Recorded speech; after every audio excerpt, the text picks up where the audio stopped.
Hello friends, welcome to Sushma சமையல்.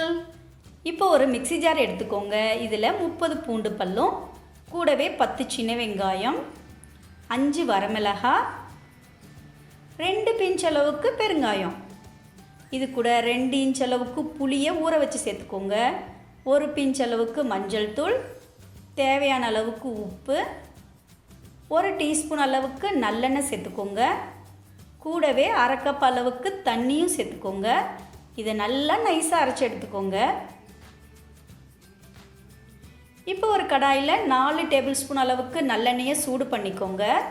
எண்ணெய் சூடானதும் 1/4 டீஸ்பூன் கடுகு பொரிஞ்சதும் கொஞ்சமாக கருவேப்பிலை சேர்த்துக்கோங்க. இது கூட அரைச்சி வச்ச சட்னியை சேர்த்துக்கோங்க. இதை நல்லா மிக்ஸ் பண்ணிக்கோங்க. இப்போ இதை மூடி போட்டு 5 நிமிஷம் கொதிக்க விடலாம். இடையிடையே கிளறி விட்டுக்கோங்க. இப்போ பாருங்கள், ஆயிலெல்லாம் அழகாக மேலே வந்துருச்சு. இதுதான் சரியான பதம். இப்போ ஸ்டவ்வை சுவிட்ச் ஆஃப் பண்ணிக்கோங்க. இந்த சட்னியை நீங்கள் ஃப்ரிட்ஜில் வச்சு கூட 1 மாதம் வரைக்கும் பயன்படுத்தலாம். இந்த பூண்டு சட்னியை இட்லி தோசையோடு சேர்த்து சாப்பிட்டீங்கன்னா சும்மா சூப்பராக இருக்குங்க.